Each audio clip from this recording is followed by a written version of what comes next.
Oh, that's beautiful. Thank you, Glenn. And like Glenn said, we have been very good friends for a long time and colleagues for equally as long. And there's so many people that ask me to collaborate and to work with them because, there's only a handful of habit researchers in the world. There's only two in Australia.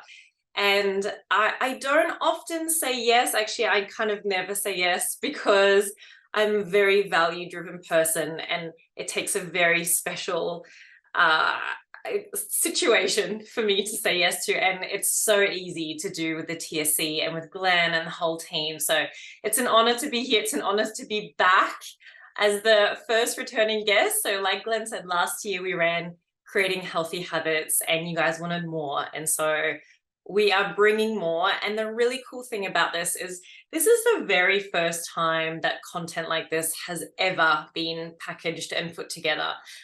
I have pulled together some of the top level neuroscience and distilled it into actionable and practical steps and only really brought in the things that are tried and tested that have heaps and heaps of research behind them, because I'm one of those people that I absolutely hate going to a conference or watching a webinar and then being like, oh yeah, I feel really motivated, and walking away and not having a practical thing to do and apply. It frustrates me so much.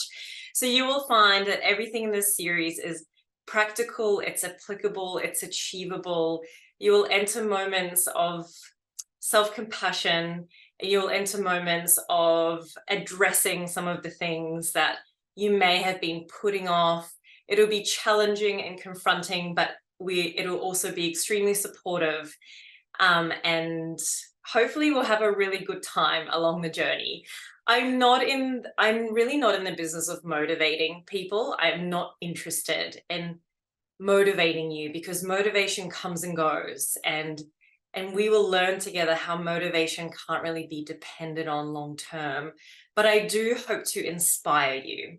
And the difference between motivation and inspiration, if I'm to inspire you, then you get sort of a fire in your belly where you just feel like you have to make a change, like you want to make a change. And that's that intrinsic feeling that I hope that the series will help you with. Now, thank you so much for, I know that I put a little thing in the Facebook group saying, hey, what do you want to work on this series? And a few of you wrote a lot of habits actually that you want to change. And it was so exciting reading it because so many of the things that you said you wanted to change, we're specifically focusing on. So I know a lot of you said, for example, like you want to change your phone use habits or like devices. There's lots of things around exercise and eating. And it was really cool because I feel like, we've combined the feedback and we've put the content together and it's marrying beautifully. So I am going to get straight into this. If you don't already know, I'm a dietitian by trade. So I worked as a dietitian for about 10 years. I worked in all sorts of areas from hospital and private practice. And I always found that I could really only help my clients sort of short term, that after a few weeks or a few months, they would come back and we would be working on the exact same things we worked on before. And I became really obsessed with this idea of finding long-term solutions, finding sustainable outcomes. And so I went in and did my PhD and looking at long-term change and found this incredible theory of habits that's been my entire world really for the last, 15 years now. So I did my PhD in habits, and like Glenn said, I've got a book called The Habit Revolution, which is coming out in January. And yeah, it's my whole world. And so I will always finish on time, but I'm also the kind of person that can talk about this forever and ever. But we've got 14 weeks for me to pull all the things. Now, today's session is going to be a little bit different because it's session 1. So today I'm going to run you through what the series is going to entail. And then for the sort of second half of today's session, I'm going to cover some of the key things about habits that everybody needs to know. And for those of you who did the Creating Healthy Habits series last year, we would have covered this content, but I actually thought it would be a really good refresher And for the newbies, this is really foundational knowledge. So I'm going to be walking you through that today. I'm going to start off with what to expect in the series. So let's go. Okay, so there are 12 sessions and 2 bonus sessions. So we're together for 14 weeks altogether. And the series is got 3 parts in it. And part 1 is mindset and mental wellness. Then we move into nutrition and movement. And then there's rest and recovery. So in part 1, mindset and mental wellness, I'll be doing a deep dive into all things pain and pleasure. See, as humans, we are naturally driven towards pleasure and away from pain, but that doesn't always serve us. So we're going to understand our pain-pleasure balance, and we're going to learn how to restore our dopamine levels.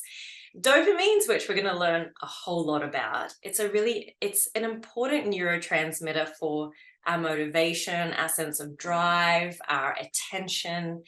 And without the right amount of dopamine, we can actually feel really unmotivated. We feel apathetic about taking action towards our health and well-being. It's a really icky place to be. And so we're going to learn how to naturally balance our dopamine levels so that when that alarm goes off in the morning, instead of scrolling on our phone for an hour and a half, we get up and we do the things that we want to do, the things that serve us, whether that be movement or going to work or whatever it might be. There's a dopamine sweet spot, and we can reach that, and that helps us to feel good, but not to tip over into the pain balance. And I'm going to talk a lot more about that next week. Then in session 4, I'll be showing you some evidence-based strategies on how to make small changes that are going to make big differences in your life. Then in mental contrasting, session 5, we'll be practicing together this really cool mindset skill that helps with motivation, with goal setting, and with self-regulation. So it's called mental contrasting, and it can help us to prepare for the inevitable hurdles. I think it was Brene Brown who said this, and the first time she said it, I was like, I don't like that, but she's so right. She said, it's not if you fall down, it's when you fall down. And so mental contrasting helps us to prepare for the inevitable moments that are going to be hard. And it also helps to keep our why in sight. Like, why are we doing this? Where are my values sitting? Why is this important for me? So it's a really powerful tool. Then session 6, we'll be going through thoughts as habits. Often we think about habits, when we think about them, we think that, about our behaviors.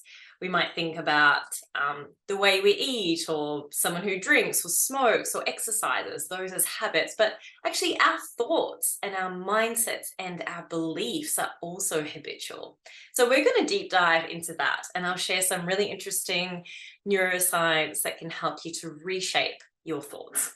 And I'm very excited for session 7, which is a guide to breaking your unwanted habits, because I'm going to be asking you just before this session what your biggest unwanted habits are. And then during the webinar, I'm going to teach you exactly how you can break those habits. Some of you have already mentioned your unwanted habits in the Facebook group, so I've noted those, and we'll work on the others too. If you don't want to share yours, that's also perfectly fine. I've got data from maybe now like 500 people on their top unwanted habits, and I can tell you, we all have very similar unwanted habits.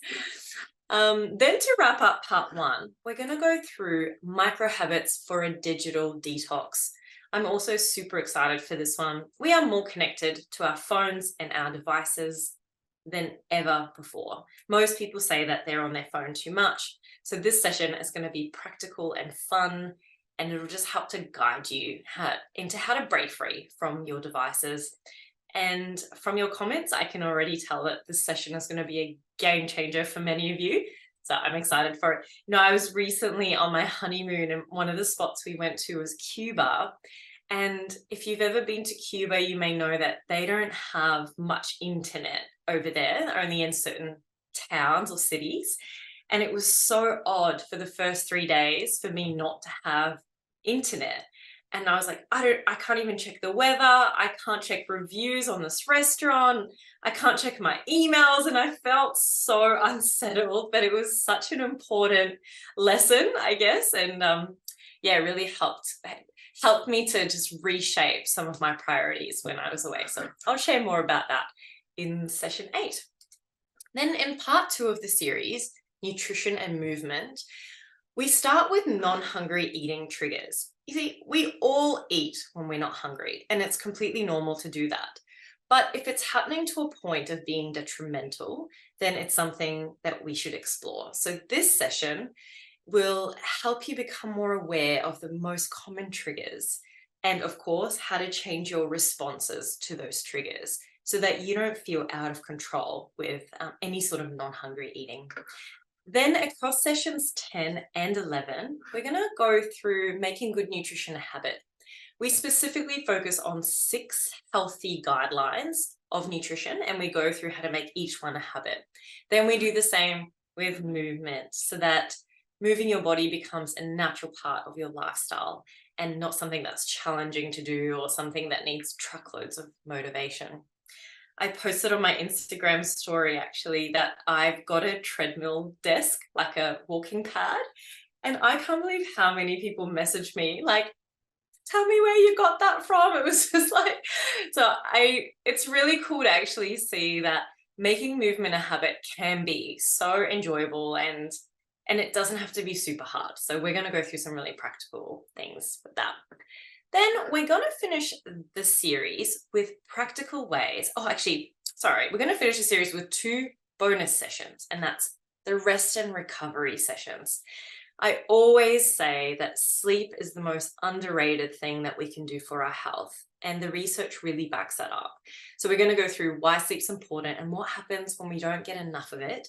Then we're going to cover some healthy habits for good quality sleep, and there's actually a really big study that came out just this week. So I'm really excited to unpack that with you and show you all the latest evidence-based strategies of what to do to get a good night's sleep.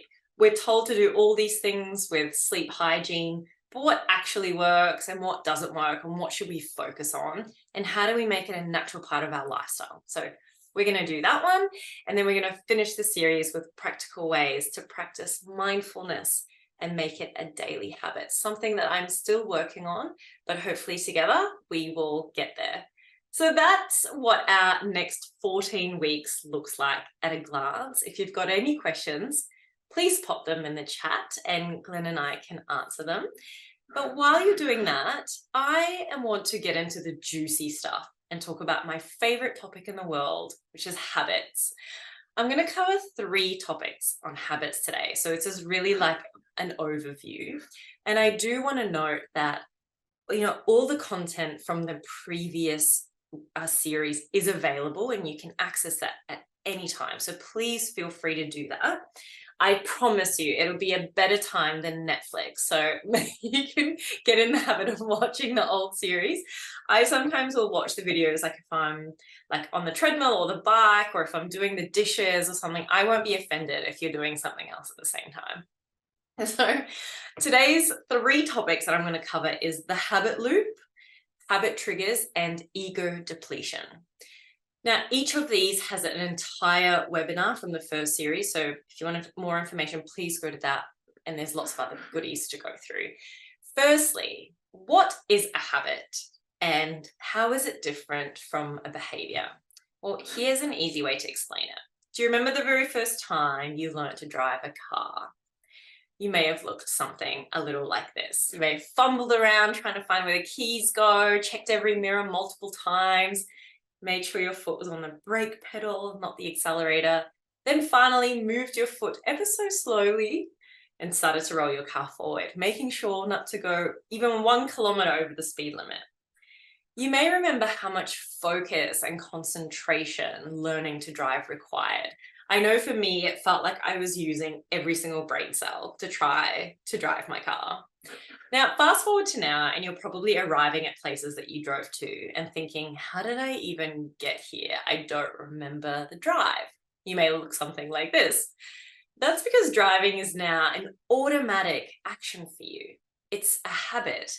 We can drive and do a bunch of other things at the same time now. We can talk to someone, hopefully not on the phone, but we can listen to a podcast, we can have a drink of water, like we can eat a snack, we can do so many things at the same time. But when we were first learning to drive our car, it took every part of our brain. And that's the difference between a habit and a behavior. Behaviors repeated often become habits. Our brains have this automatic part in them, and they have a more thinking part. And the automatic part, that's our habits. They don't require energy or effort. It's done automatically.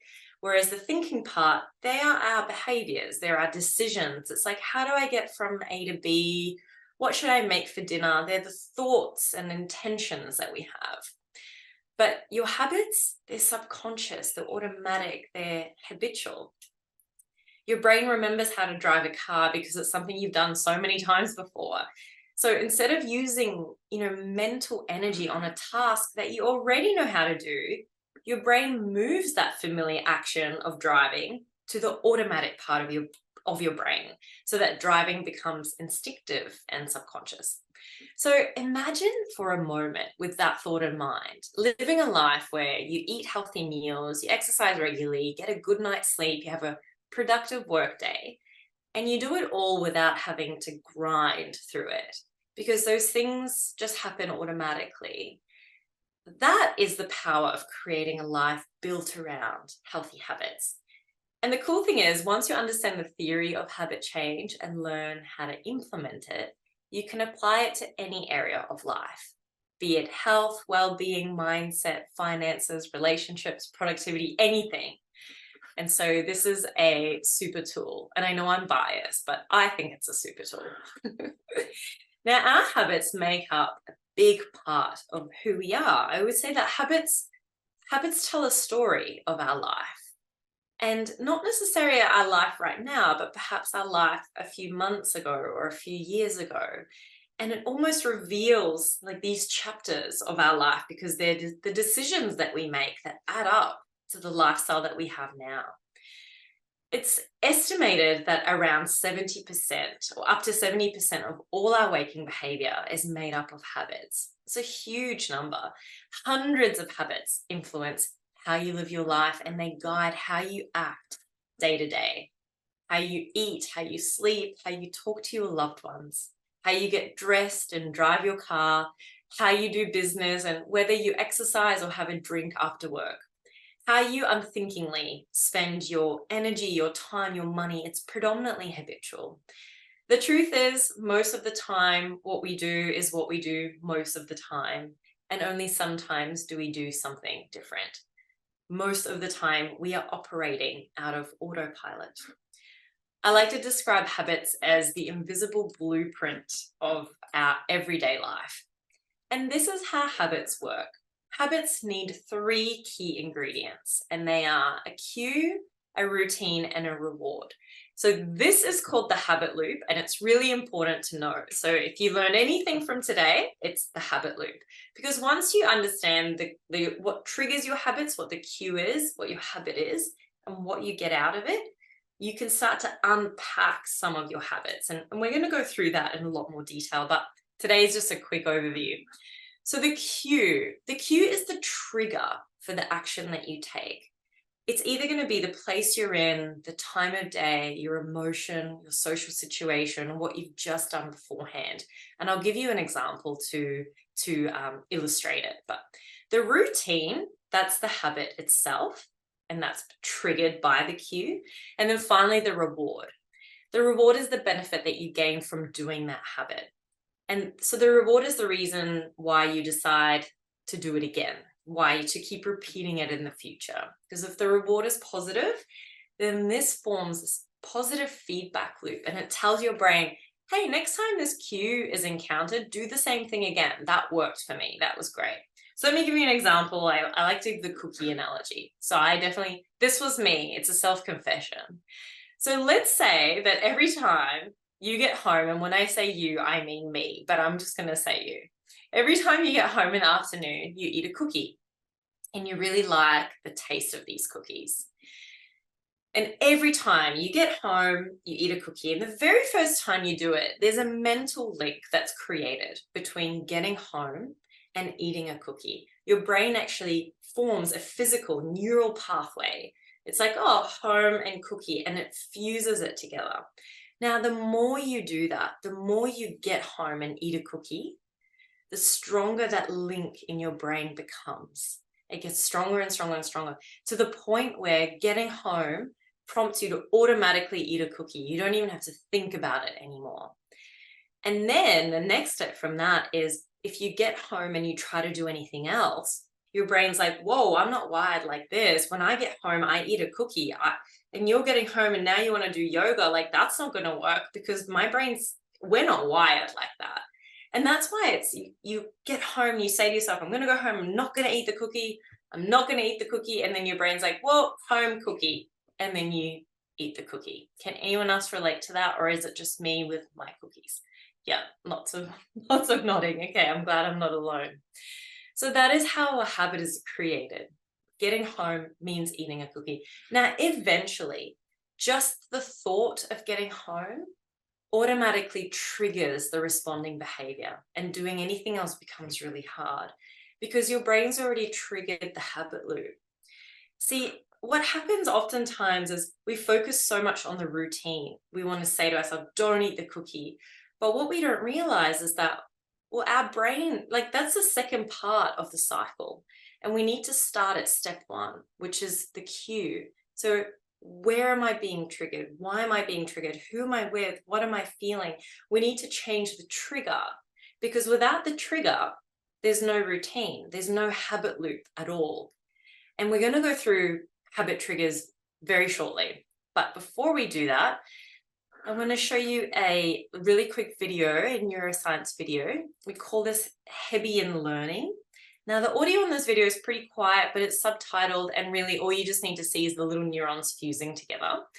But there's a short video that demonstrates how this neural pathway connection happens in the brain. Hebbian learning. This is a rule of thumb that neuroscientists use to describe how neurons make new connections. Basically, if you fire one neuron, then fire another neuron, the first neuron will connect to the second neuron. Try it out for yourself. And that's how we learn. Of course, we don't learn that quickly in real life. I sped this simulation up, but still. Now play around and make a few more connections. Maybe make a chain or something. This learning rule is why, if you were bitten by a dog as a kid, you might develop a fear of dogs, because your dog neuron fired, then your pain neuron fired, and thus dog connected to pain. And this is how our brain works. It is constantly creating neural pathways and getting rid of old, unused neural pathways. So when you hear an old dog can't learn new tricks, it's not true. Our brains are constantly rewiring. And the more we repeat a behavior in response to a trigger, the more automatic it becomes. And in the same way, the less we repeat a behavior, the less automatic it becomes and the less habitual it becomes. And that's how we create or we break habits, which we're going to be going through in a lot more detail in the coming weeks. But that is, the image of how it all works. So let's learn more about habit triggers, because all of our habits are triggered by something. Habits do not just happen for no reason. None of them do. They happen because we're exposed to a trigger that sets off the habit loop, and therefore the habit. So triggers, I always say, are arguably the most important part of creating habits, because without triggers, there are no habits. And so with triggers, there are 5 triggers that are they encompass all of the triggers that we have.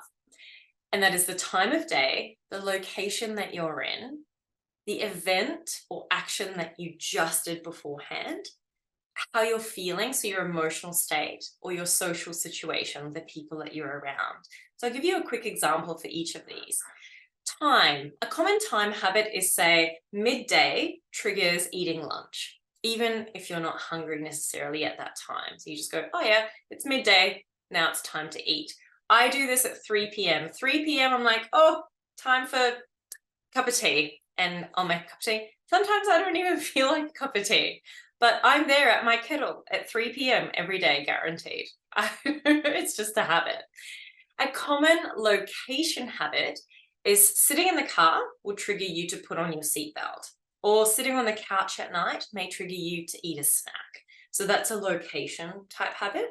Another one's like when I get to my desk, the first thing I do is turn my computer on, and then the preceding event after that is the first thing I do is I check my emails. So that's a preceding event. Another one can be finishing dinner triggers cravings for dessert. So that's a preceding event. Emotional triggers could be scrolling on social media to avoid boredom, or eating to deal with anxiety. So you've got an emotion, it can be negative or positive, it's mostly negative, and then it triggers a habit of doing something else. And then a social situation habit, I think like office culture triggers daily coffee drinking or Friday night drinks, for example. And that's more around the people that you're around. Now, in the last series, I did a whole session on triggers, so please feel free to refer to that if you want to dig deeper. But when you're thinking of your habits over the next few weeks, I'd encourage you to also think about what triggers those habits. Ask yourself, when I'm doing this unwanted habit, what time of day is it? Where am I? What did I just do beforehand? How am I feeling, or who am I with? Doing this will give you a really good understanding of what triggers you, so that you can preempt when you might get the urge to do your unwanted habit, which can be extremely empowering. It's also a beautiful way to just be curious rather than judgmental with ourselves. So rather than focusing just on this habit that you don't want to be doing, I want you to be curious about the context around it, about where you are, why you might be feeling so. If you're getting up and the first thing you're doing is scrolling on your phone, think to yourself, what am I avoiding? Why do I prefer scrolling on my phone than whatever it is that I'm doing? And sometimes just asking yourself that unlocks a whole range of, your values, that you actually may not want to be doing that. Or sometimes it's just a knowledge. And then we're going to go through how to break that in the breaking habits session. So I want to now take some time to talk about one of my favorite topics, which is ego depletion.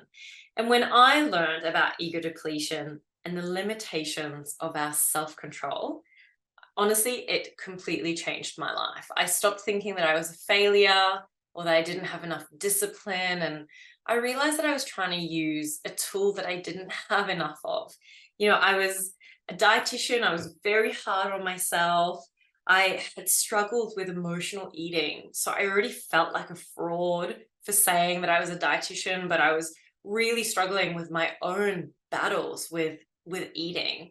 My mum had bulimia, and so since she was 13 years old. So I grew up in a home where, I learned really unhealthy a relationship with food. Was really unhealthy. Plus, I grew up in Egypt, in the Middle East, where image, it's all about image and about your body, and it's the kind of place where we're told things like, unless you're a certain body type, you won't ever find a husband, or it's a really, really old school thinking. So I was very hard on myself if I didn't have what I thought at the time was the perfect eating day.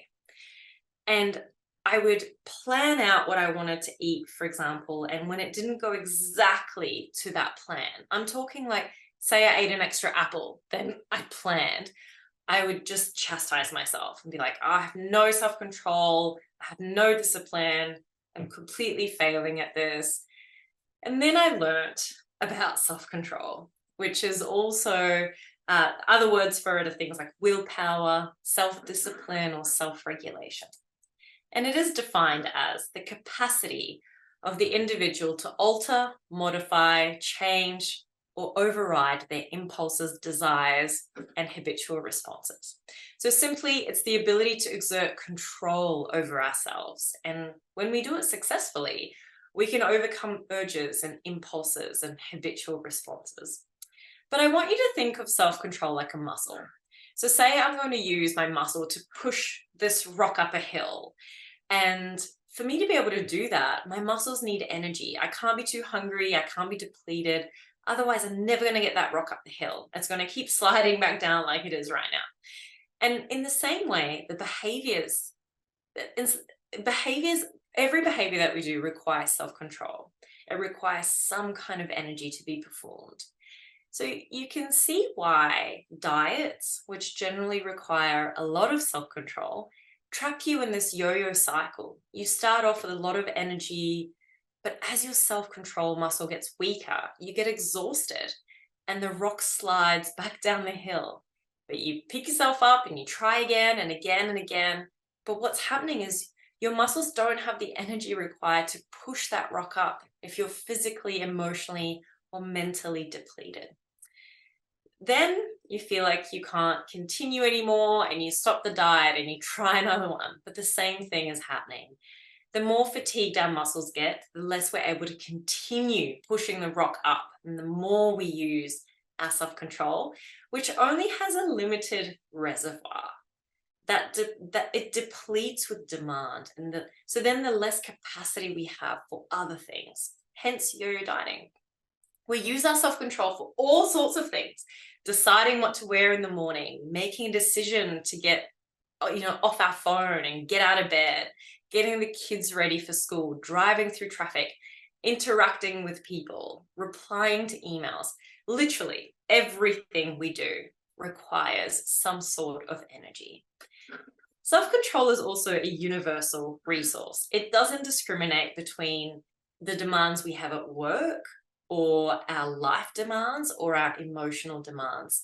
Simply, the more demands that we put on our self-control, the less that we have of it for other tasks.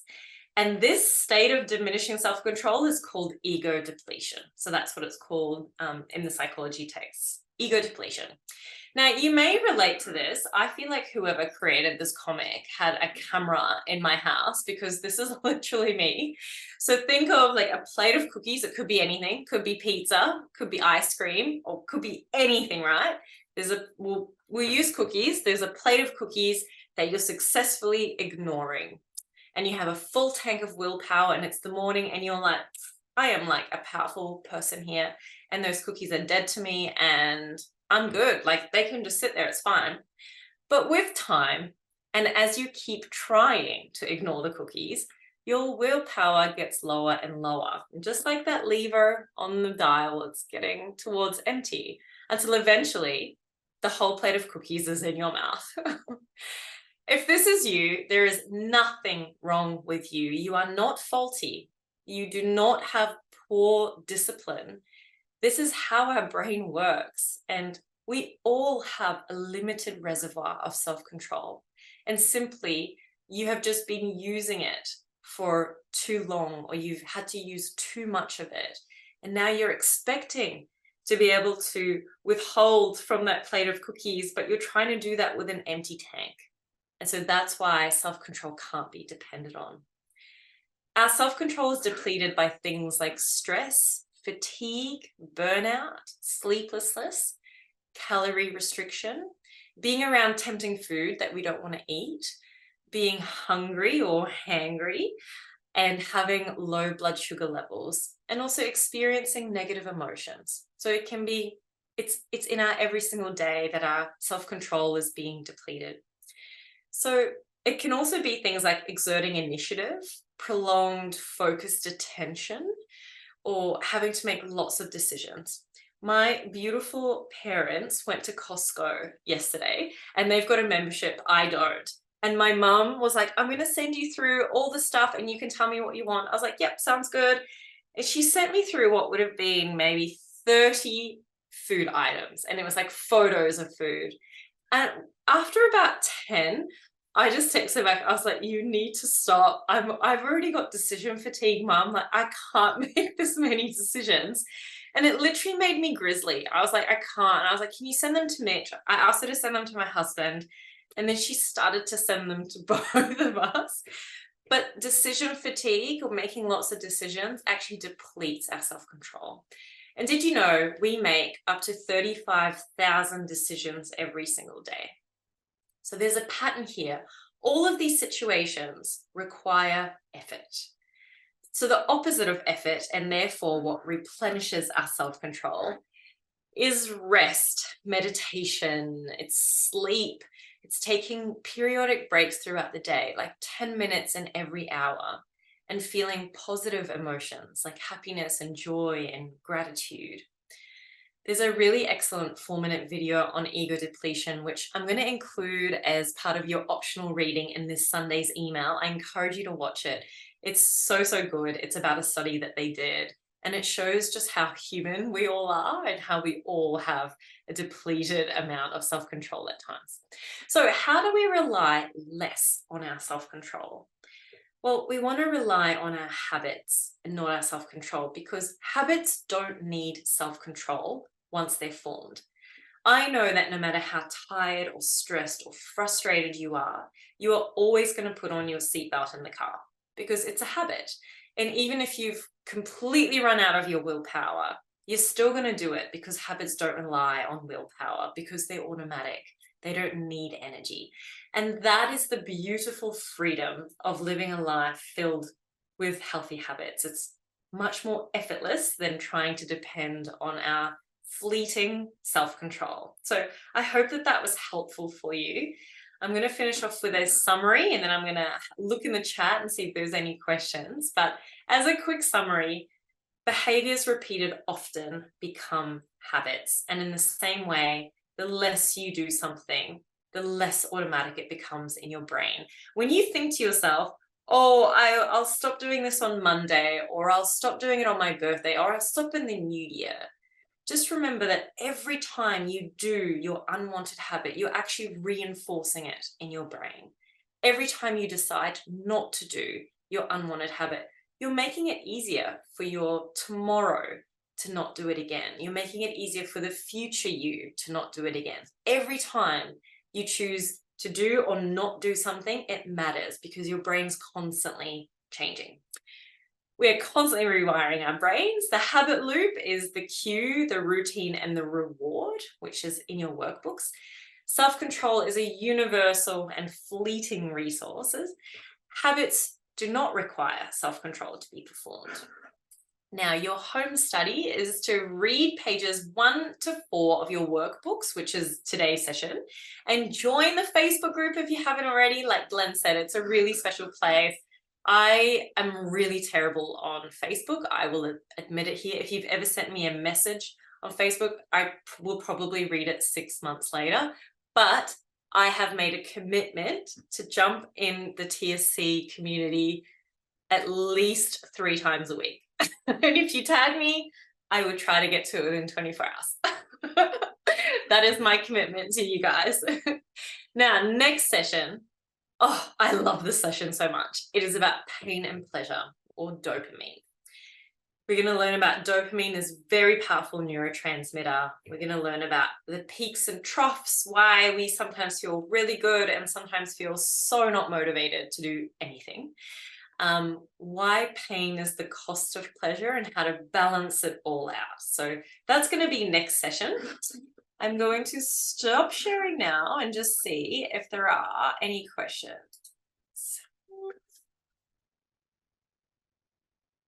No, I'm not sure. I haven't heard about restraint bias before, Wendy, but that is a good question and something that I will look into. Maybe Grayson can help with that, our resident psychologist, or Glenn, also resident psychologist. Is a holiday taking breaks? Oh, yes, a holiday does count as breaks, but interestingly, it also depends on the kind of holiday. So I spent 5 weeks in Central America recently, and man, there were times that were really hard. We had to speak Spanish the whole time, and I know a little bit of Spanish, but you know, there was some misinterpretations at times. It's a completely different currency, it's a different climate, like it's different culture. So that can actually add to stress at times. But a break is really anything that just allows your mind and body to stop. That can be, so if it's during a work day, I do something called non-sleep deep rest, which I'm going to teach you all about. There's also just like meditating for 5-10 minutes, stepping outside, being in nature, So all those things are breaks. A holiday is also an awesome break, but it's not always practical to do it every single day. Of course, life can't be a holiday sometimes, but also not.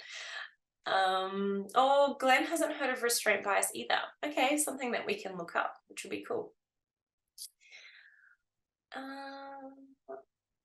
Learning about ego depletion last year with you led me to change lots of my behaviors. Oh, Tina, thank you for sharing that. Specifically minimizing decision making from my weeks. Yes, planning ahead. Yes. Do you know one thing I used to do? When I worked in the hospital, I used to work in a clinical setting. I did it for a little while. It was 5 days a week, not for very long, but I did. And one of the things I did to reduce my decision making, because this particular hospital I was in, I was the only dietitian. I was looking after 350 beds, and I would literally have to run from one ward to another. It was a huge workload. And so I had 5 outfits that I got ready at the start of the week. And it was such a simple thing to do, but I'd just have them all up in my cupboard. And goodness, every single morning when I would get up and get ready, I'd be like, thank you, past Gina. It's one less decision I need to make today. And it's been so nice. And it's the same thing I do now with like my breakfast. I'll just have it ready the night before and it's ready in the morning. So when I'm getting up and I feel like eating something that's maybe not going to be great for me, not going to give me lots of energy, I'm like, oh, my breakfast is already ready. So I'll have that. It's less decisions to make. Great for us. Thank you so much. You guys are amazing. Okay, we always finish on time and we have 2 minutes left. So I'm going to shut it down. Glenn, is there anything you wanted to add? I honestly wanted to thank you guys so much. It's beautiful seeing some familiar faces, and it's also so beautiful seeing so many new faces. I know that spending an hour of your week, it's a lot, especially in the evening. And I want to let you know how much I just feel so honored to be able to share this time with you. So thank you. Thank you for being here.